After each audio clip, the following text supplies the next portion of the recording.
Good morning to you all and welcome to our lesson today. It's English time. It's composition writing and still on our speech. Why am I still going to talk about our speech? Because while I was marking your books, I realized like nearly all of you messed up. I don't know if you go back to the video and then watch. After watching is when you write the composition, or you simply get the topic and then you jump into writing the composition. Because most of you make mistakes that you would have avoided if you had listened to the video or the lesson, if you had listened to the lesson pertaining the topic at hand. Now, speech. What did I say is a speech? A speech is a formal. A speech is like a formal talk. You have a speaker and then you have the audience. I gave a scenario of in a class, pupils and learner, a teacher and the learners.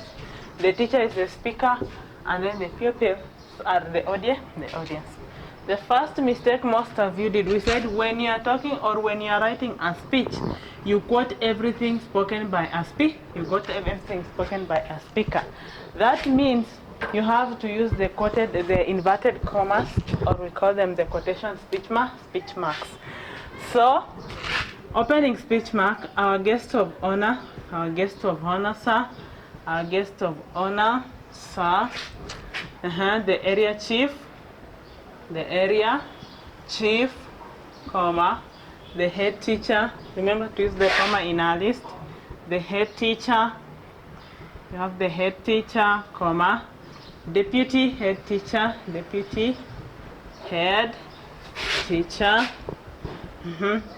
parents, and my fellow pupils.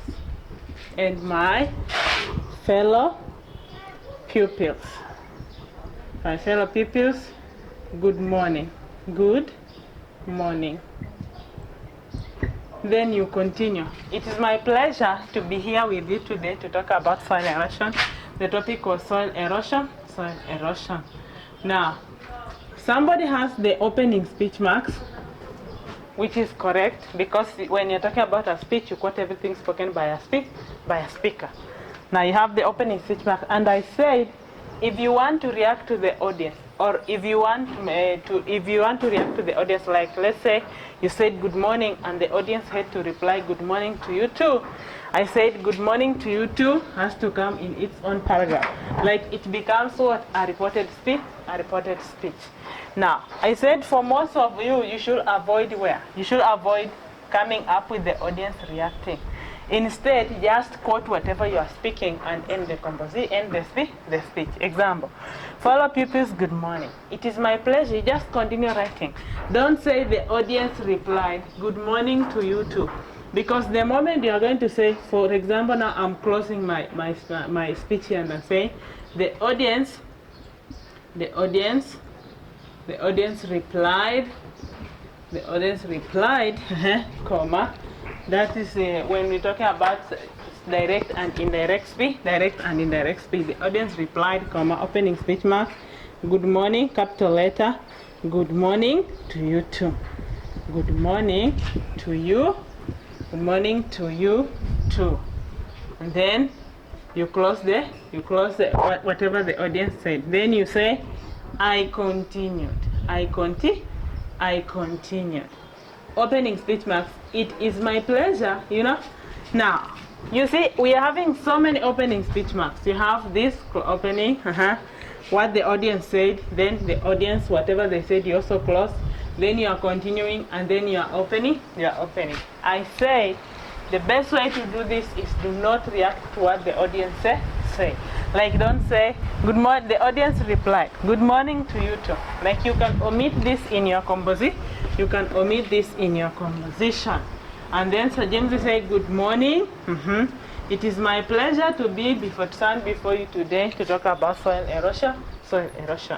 That's what I was saying. And then you have the opening speech marks. And then what is funny is, somebody has the opening speech marks, but when it comes to the end of the speech, the person does not have a closing speech mark, the closing speech mark. Like somebody say, thanks for your, thank you for your patience.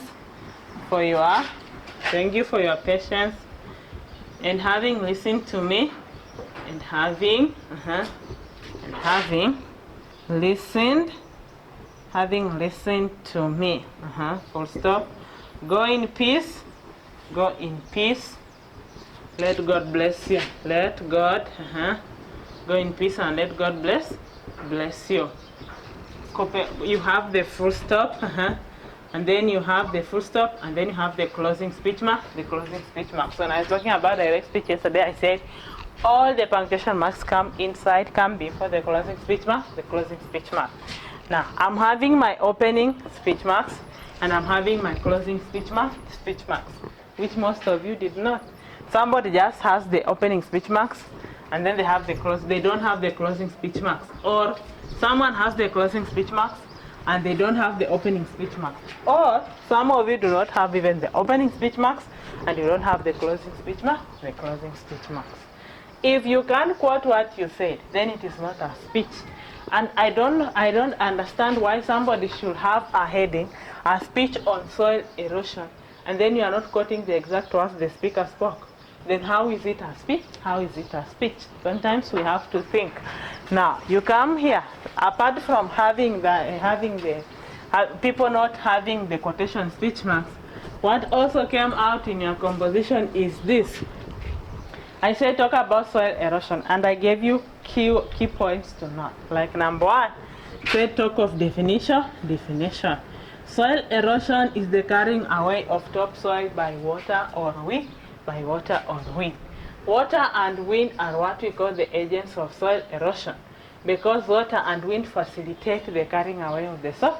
So I say you can define, which means what is soil erosion.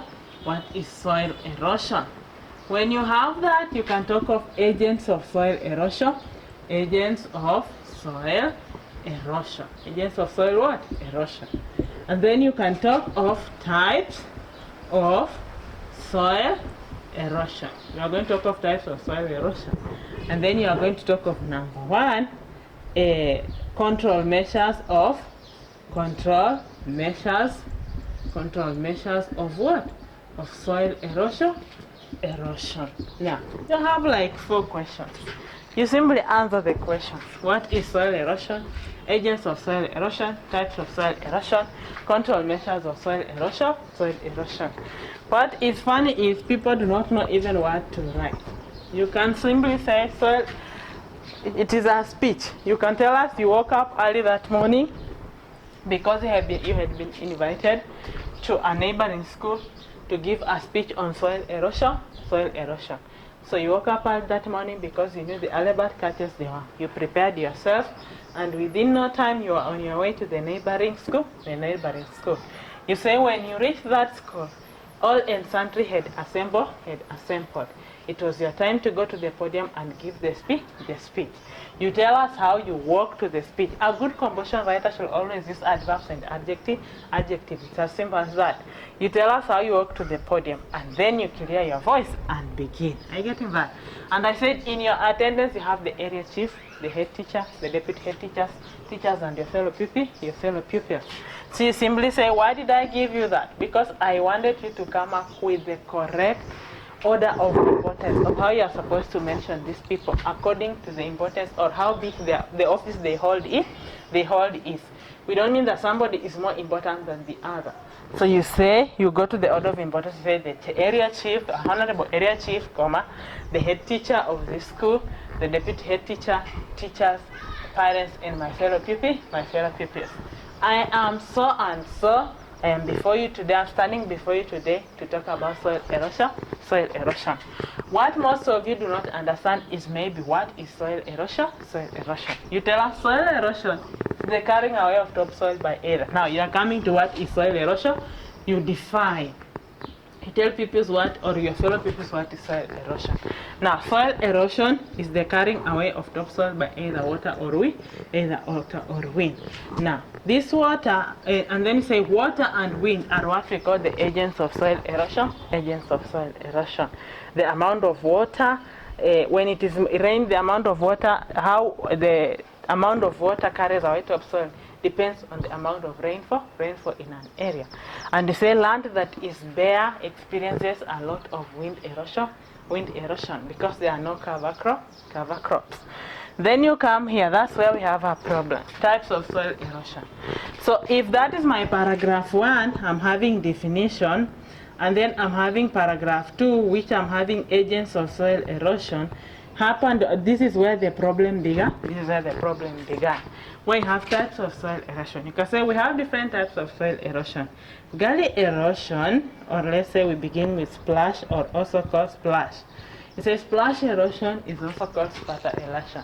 This type of soil erosion is evident where there is what? A lot of houses that are built with corrugated iron sheet. Now, you talk of splash erosion in one paragraph. In the second paragraph, you go and talk of sheet erosion. Sheet erosion is a type of soil erosion that occurs without being noticed. The most common type of sheet erosion is a landslide. In the next paragraph, you talk of real erosion, shallow or narrow channels that form, and if real erosion is not controlled, it leads to what we have now, what we call gully erosion. Each in its own paragraph. In its own paragraph. The problem is when people come here to types of soil erosion, they write the 4 types of soil erosion in one paragraph. Or you find one paragraph has splash erosion, and then somebody says, if we want to control splash erosion, then we should plant cover crops. Sheet erosion.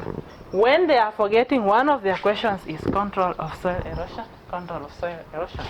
That is how these subtopics are arranged even in a textbook.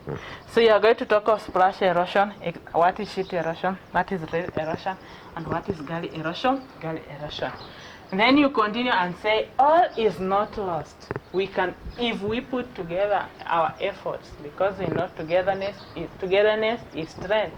Together we stand, or unity is strength. We can control soil erosion. Some of the ways of controlling soil erosion is like planting cover crops. Examples of cover crops are like pumpkins, grass. These cover crops are going to prevent which type of soil erosion? Splash erosion, or wind is not going to carry the topsoil. You can say another way we can control soil erosion is building porous dams, or what we call what? Porous dams, which controls what? Gully erosion. Simple. You can say other ways of controlling soil erosion is having what? Having cover crops, terracing, building gabions. Now, when you go to ways of controlling soil erosion, don't just say, the ways of controlling soil erosion are like 1, cover crops, 2, terracing, 3, cut off drains, 4, no. You explain each.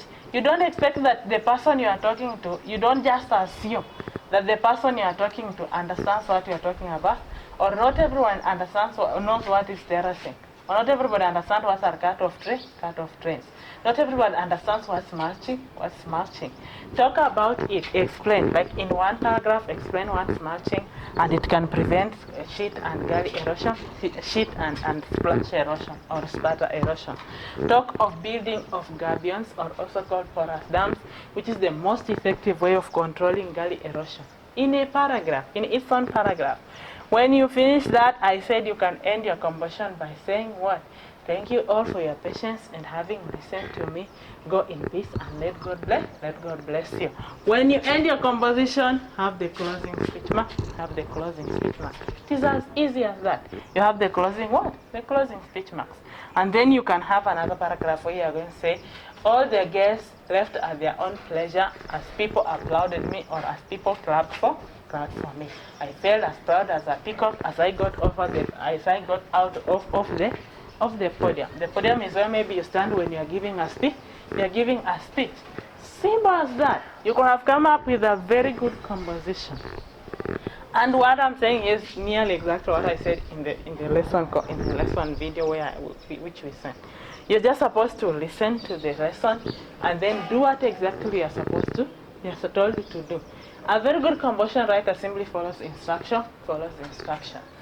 Leave alone all the other mistakes people commit, spelling mistakes, people coming up with wrong tenses, no problem. But if you want to write a composition well, an example like this, then you should be well conversant of what you are talking about. I've said write a composition about a speech on soil erosion. How about you go and read about soil erosion, so that when you pick your pencil and pick your book and start writing, you have some pointers. You know exactly what you're supposed to write about. You just don't pick a book and a pen and then you sit down and start writing something you even don't have a clue about. Each point in a composition carries its own paragraph. Don't mix ideas. If I'm talking about gully erosion, let it be gully erosion in my paragraph. If I'm talking about splash erosion carries its own paragraph. Don't mix them. The moment you mix them, you're mixing ideas. If I'm reading your paragraph 4 and it is on splash erosion, then it is splash erosion. I just read paragraph 4, it is on splash erosion, tick. Person understand. When I'm going to paragraph 5, I know it's going to talk about sheet erosion. Then you explain your sheet erosion. You say it is easily not noticed. That the most evident type of sheet erosion is a landslide. The only way you can realize that a place is experiencing sheet erosion if you see the roots of plants exposed. Then you move on to real erosion. You say this is the third type of soil erosion. Reels are simply shallow channels that form or narrow or shallow channels that form on land that is in a hillside. He said if real erosion is not controlled, it leads to gully erosion. Next paragraph, we talk about gully erosion. Don't talk about real erosion and gully erosion in the same paragraph. That's one of the biggest mistakes people are committing. Apart from having no quotation, no opening speech marks and no closing speech marks. So it's funny because some of you collected compositions with no opening speech marks and no closing speech marks. Or someone has the opening and they do not have the closing. Or you have the closing and you don't have the opening, Don't repeat the same mistake. In our next composition, or the composition for this week, it is still you are going to write a speech, and then you are going to write a speech on importance of trees. Your speech is going to be on what? Importance. Your speech is going to be on importance of trees. Your speech is going to be on importance of what? Importance of trees. Now, importance of trees. You are going to tell us the importance of trees.